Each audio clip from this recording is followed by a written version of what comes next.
sur les chemins à bicyclette. Bonjour à toutes, bonjour à tous, bienvenue sur La Bicyclette, le podcast itinérant qui s'intéresse aux startups qui roulent. Alors, on va aborder les sujets responsible tech en ce début d'année, et pour cela, je vous propose d'aller à la rencontre de Jean Moreau, ici dans le 18e arrondissement de Paris. Jean est cofondateur et CEO de Phoenix. Phoenix est un acteur majeur sur les sujets zéro déchet, avec une solution qui permet de digitaliser l'aide alimentaire. Vous allez tout comprendre dans un instant. Phoenix, évidemment, porte très bien son nom. Vous avez compris pourquoi. C'est parti. Salut Jean Moreau. Salut Étienne. Merci de m'accueillir ici chez Phoenix dans le 18e arrondissement. Avec plaisir, be my guest comme on dit en anglais. Ouais, et écoute, je suis ravi d'être ton guest parce qu'on va parler d'un sujet qui me tient particulièrement à cœur. Je suis vraiment pas le seul et on est de plus en plus, c'est la tech responsable, la green tech, la tech for good. On l'appelle comme on veut, ce qui est important c'est ce qu'on fait. Et chez Phoenix, ce que vous faites, c'est depuis 2014, vous digitalisez l'aide alimentaire et pas que. Et l'idée c'est de devenir un des acteurs zéro déchet, leader sur ce secteur. Ça a été lancé en 2014 avec un associé. Raconte-moi un peu votre histoire à Baptiste Corval et toi, Jean Moreau. Avec plaisir. Donc nous on est deux, on a à peu près le même âge, on a 37 et 38 ans. Et on s'est lancé il y a 7 ans du coup dans le pari du zéro déchet alimentaire et dans le pari de la lutte anti-gaspillage. Et auparavant, alors Baptiste lui c'est un ingénieur informaticien, donc il a plutôt un profil geek. Il en faut toujours Il en dans faut les toujours startups. dans la team, ça fait du bien au début. Et ça apporte la touche tech et digital. Et moi j'avais plutôt l'autre prise parce que j'ai commencé ma carrière dans la banque d'affaires après un parcours en école de commerce et à Sciences Po. Et du coup j'ai fait 5 ans de fusion-acquisition chez Merrill Lynch où j'étais pas malheureux, mais au bout de quelques années, à 30 ans, j'ai eu une sorte de crise d'adolescence à retardement. Il y a beaucoup qui l'ont dans le milieu des affaires. Ou de crise de la quarantaine anticipée, je sais pas, on verra. Mais en tout cas, j'ai décidé de quitter ce secteur-là, le confort qui allait avec, et le prestige aussi, pour repartir de zéro et créer une boîte avec plus d'impact, plus de sens, et dont je sois fier. Et donc, la thématique du gaspillage alimentaire, des invendus et de la lutte anti-gaspi nous paraissait être un super bac à sable pour lancer un projet à impact positif. Le projet, donc tu l'as presque annoncé, du coup je le dis, tu as 37 ans. Ouais. Et du coup aujourd'hui tu es à la tête, tu es CEO de Phoenix, en lead maintenant tout fraîchement sur le sujet, en lead sur cette structure qui, juste pour donner quelques chiffres rapidement, réunit environ 190 collaborateurs. Oui. Donc c'est quand même énorme. Réalise aujourd'hui, 7 ans après sa création, 15 millions de chiffres d'affaires. On va en reparler du business model parce que est-ce qu'on peut faire du social business ou est-ce que c'est un... Yes, we can, absolument. Oui, yes, we can, 15 millions. Et on va comprendre tout à l'heure comment, mais c'est 130 000 repas sauvés. 130 millions de repas sauvés depuis la création de Phoenix, qui équivaut aujourd'hui à peu près 120 000 repas sauvés par jour. Comment on sauve des repas ? Alors nous, on a 3 solutions pour sauver les repas de la poubelle. La première, et avec 3 blocs de repreneurs en face des invendus. Donc on a des consos, des assos caritatives et des animaux. Et je vais revenir dans chacun des 3 trucs. S'il te plaît, donc le consommateur, c'est moi. Ouais. Les assos, c'est ceux qui en nécessitent, les nécessiteux. Si Oui, il y a à la fois les grands réseaux qu'on connaît tous, donc la Banque Alimentaire, les Restos du Cœur, le Secours Populaire, le Secours Catholique. Et puis il y a aussi plein de petits assos de quartier qui sont moins connus, qui ont moins de budget, mais qui font un travail remarquable et qu'on est ravis d'aider. Et de soutenir, ouais, forcément. Voilà, et de soutenir. Et les animaux, alors ça, on garde le teasing. On garde le teasing si tu veux, mais bon, on garde le teasing. Ouais. Ils ont un rôle qui est marginal, mais qui prend de plus en plus d'ampleur chez nous pour arriver au zéro déchet et tenir la promesse de vider les poubelles de nos clients. Et donc nos clients, c'est qui ? C'est la grande distribution essentiellement, et les industriels agroalimentaires, donc les usines, les producteurs, les transformateurs et les distributeurs, sous toutes leurs formes, des gros hypermarchés type Auchan, Leclerc, etc. Des supermarchés de taille intermédiaire. Donc Carrefour Market, Super U, Intermarché. Et puis des petits magasins de proximité, comme des Franprix, des petits Monop, des Bio C'est Bon, des La Vie Claire, qui sont nos clients.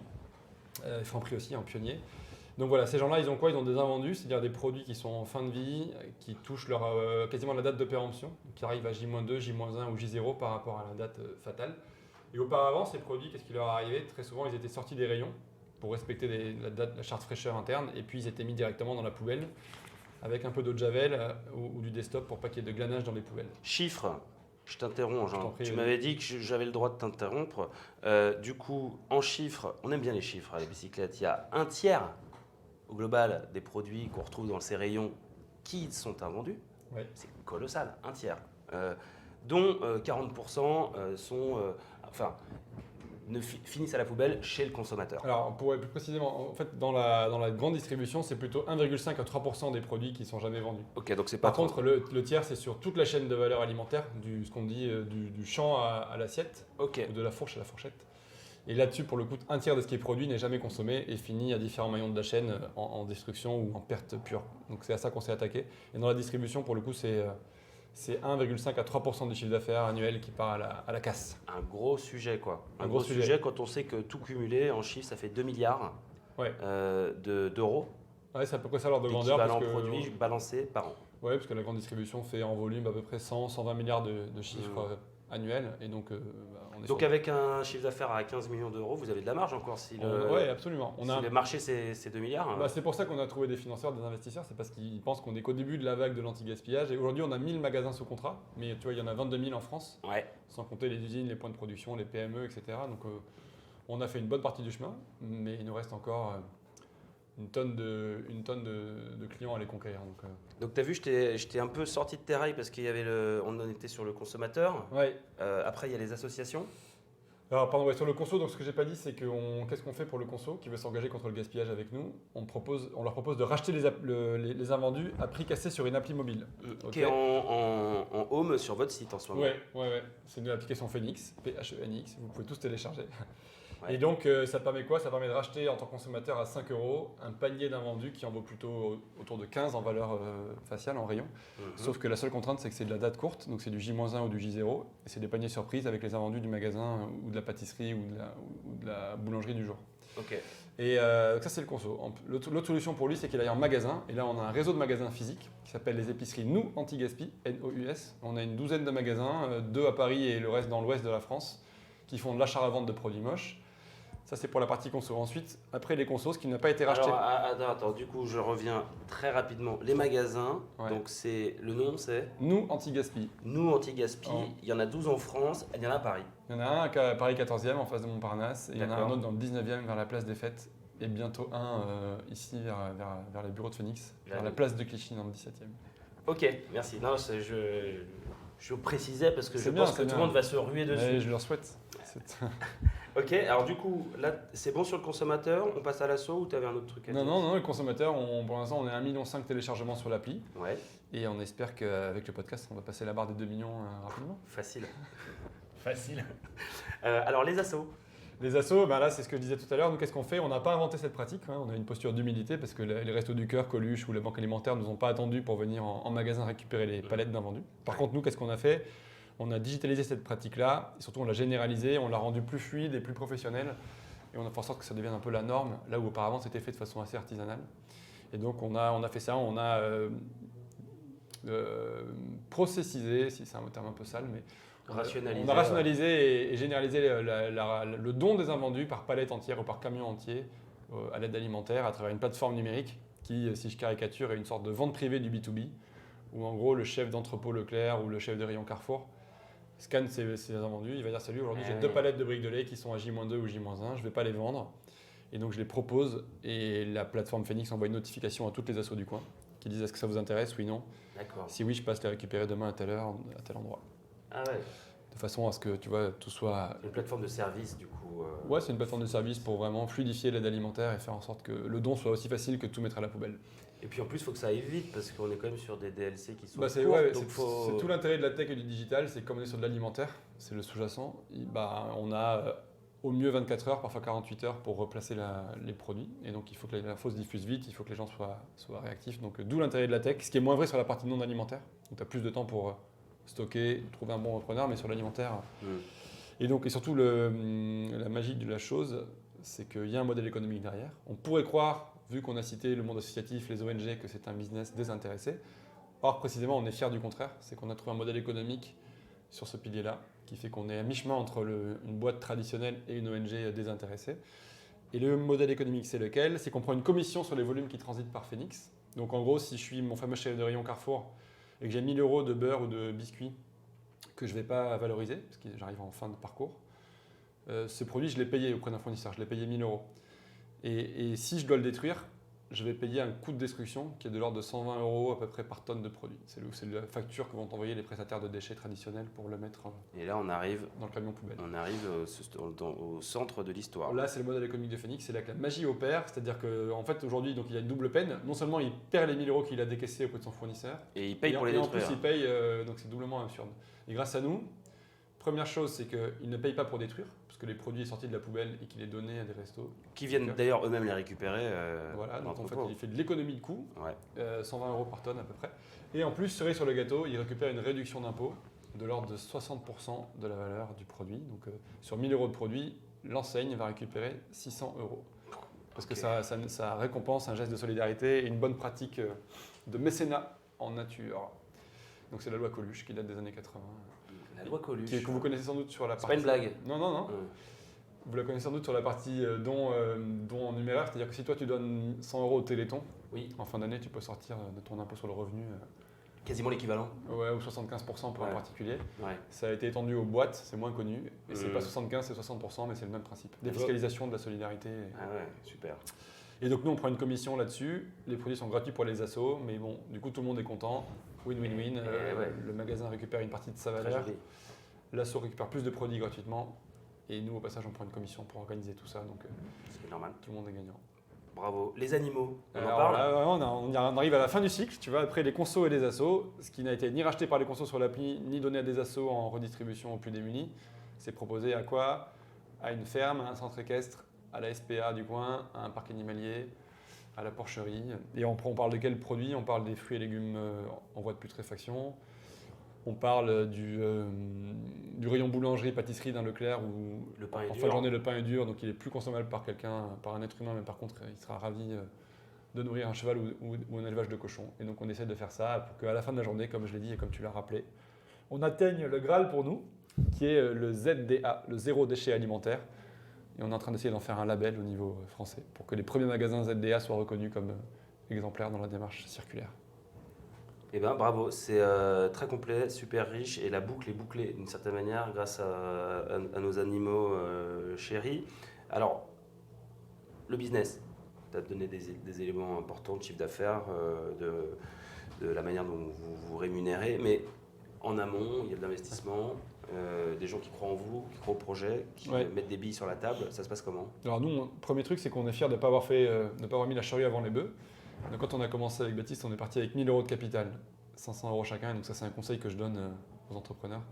On peut, en étant lean, c'est-à-dire en étant frugaux, à l'origine, arriver à des chiffres corrects, à une preuve de concept sans passer par la case levée de fonds d'amorçage. Et nous, on a commencé à lever des fonds quand on sentait qu'on avait une traction, qu'on avait une demande en face. Et donc, au bout de 18 mois, on a fait une première levée de fonds de 500 000 € d'amorçage, auprès d'un fonds qui s'appelle Starquest Capital.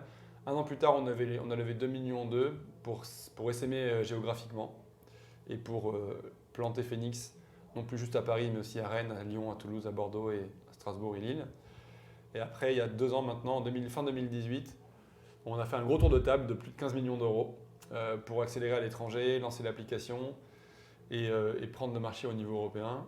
Et qu'on a complété il y a 1 an tout juste avec l'entrée de Danone au capital pour aller en amont de la chaîne de distribution, chercher les invendus, comme on l'a dit tout à l'heure, chez les industriels, dans les usines ou dans les sites de production. Alors, on n'en a pas parlé en préparant cette émission, mais je crois qu'il y a... j'ai des infos qui traînent chez Phoenix, j'ai quelques contacts. Les oreilles. Il y a une dimension internationale au projet ou pas? Oui, Tu peux nous en dire un mot? je peux vous en dire un mot. Pour l'instant, la dimension elle est européenne. C'est-à-dire qu'on a. Moi, ma vision, c'est qu'au stade où on en est, c'était encore trop tôt il y a quelques années pour partir à la conquête de l'Europe. Et donc, on a commencé par s'échauffer sur des pays limitrophes où l'enjeu est moindre, donc francophone, francophile.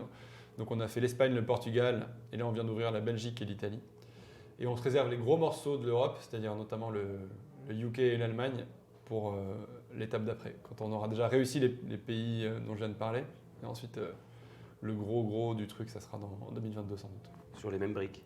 Même brique. Mais non, même brique, mais à l'envers. C'est-à-dire qu'en France, on a commencé On commence par les animaux? En France, on a commencé par le B2B, par les assos, pardon, et on a planté l'application dans un second temps. Ouais.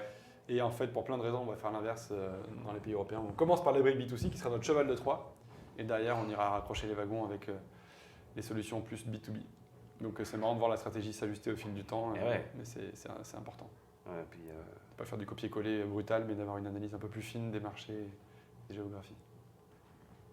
Ok. Il y a une casquette que tu as en plus, dont tu ne nous as pas parlé pour le moment, c'est celle de Tech for Good, Ouais, donc c'est une association dont tu es coprésident, c'est ça? absolument, avec une nana qui s'appelle Eva Sadoun, qui elle aussi investit dans la Tech for Good, qui est dans la finance responsable, que je te conseille aussi de rencontrer. Ah, c'est pas un oxymore ça, finance responsable? Non, justement, elle essaie de démocratiser l'accès à des projets responsables pour les épargnants, et donc de faire en sorte que l'argent des Français nourrisse des projets à impact positif. D'accord. Donc elle est volet finance et toi tu es volet alimentaire. Voilà, absolument, économie circulaire, recyclage.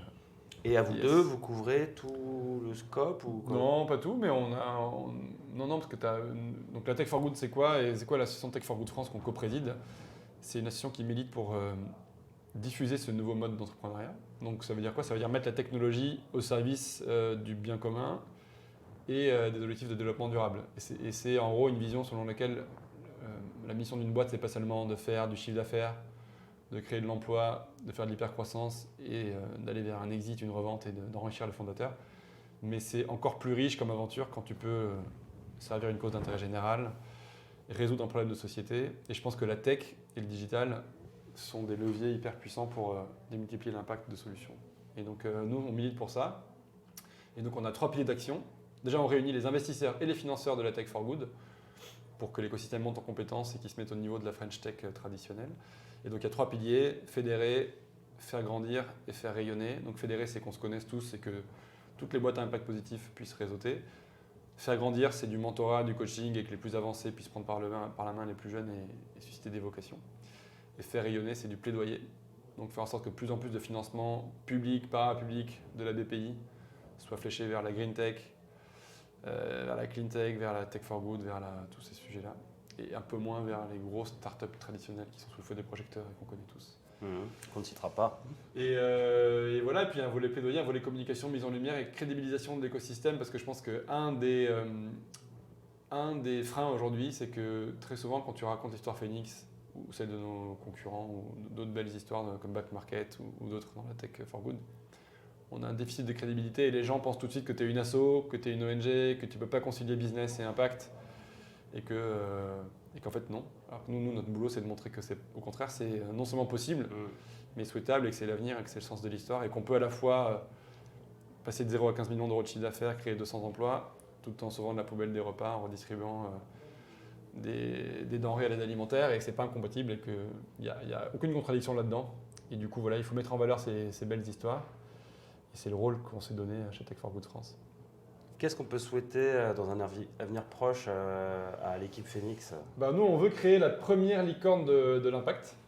Donc la première licorne à impact positif. Tu vois, on parle beaucoup des licornes en termes de valorisation. Ouais. Et c'est vraiment une boîte qui a passé le cap du milliard d'euros de valo, ce qui en soi n'est pas un objectif en tant que tel. Tu vois. Alors que nous, si on peut dire, voilà, un jour, on aura passé la redistribution du milliard d'euros du milliard de repas, ça, pour le coup, c'est un vrai objectif. Donc voilà, créer la première licorne de l'impact au niveau européen, ça serait une super fierté. Donc c'est ce que tu peux nous souhaiter de mieux. On serait ravis, ça serait vraiment génial. Et pour clore cette interview, le temps t'est compté. Quel serait le conseil que tu partagerais justement, je pense que tu en partages souvent, à Tech for Good et auprès de jeunes pousses, jeunes talents qui souhaiteraient se lancer dans l'aventure de l'entrepreneuriat social, solidaire ou pas?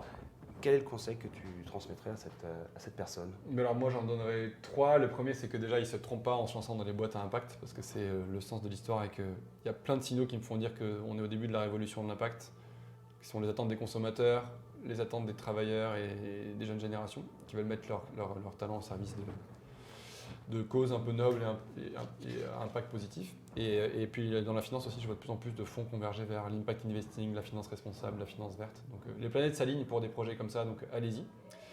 Le deuxième conseil, c'est de rester focus. Je pense qu'on ne l'a pas suivi chez Phoenix. C'est un peu un regret. On n'a pas été, c'est une force de Phoenix, mais ça a été aussi une faiblesse.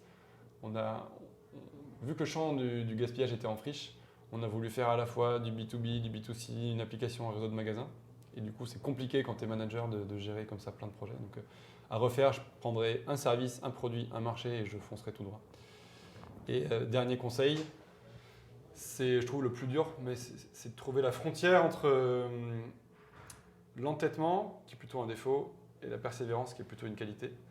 Donc l'entêtement, c'est on te dit, vas-y, c'est mort, il n'y a pas de marché sur ton truc. Et toi, tu mets des œillères et tu continues à avancer et tu te prends le mur. Alors que tout le monde te l'avait dit, que tu avais des signaux objectifs qui te faisaient dire que c'était le cas. Et la persévérance, c'est le pendant positif de ce truc-là, mais tu pioches pendant 6 mois, 9 mois et il n'y a rien, et tu t'arrêtes, alors qu'en fait, tu aurais mis un coup de pioche de plus et tu serais tombé sur une mine de diamants, une mine d'or. Donc c'est ça qui est le plus dur quand tu es entrepreneur, c'est trouver le bon dosage entre ok, là c'est bon, stop, prends notre paume et on passe à autre chose. Ou au contraire, on est à quelques encablures d'un succès, donc il faut continuer. Et mettre un dernier coup de collier. On va appeler ça l'antétrance alors. Exactement, un néologisme. Exactement, un mot valise. Alors justement, à propos de valise, moi c'est le temps que je parte parce que, cher Jean, on est en mode couvre-feu là. Il faut que tu reprennes ta bicyclette. Je prends la bicyclette, je vais slalomer entre les barrages, puisque quand on écoutera cette émission dans 10 ans, on se dira mais quel couvre-feu, c'est quoi cette histoire? Et oui, il est 18h passé, je dois vous quitter. Merci Jean Moreau pour cet entretien super riche. C'est moi qui te remercie. Extrêmement enthousiasmant et à très bientôt. À très bientôt. Salut. Merci à tous.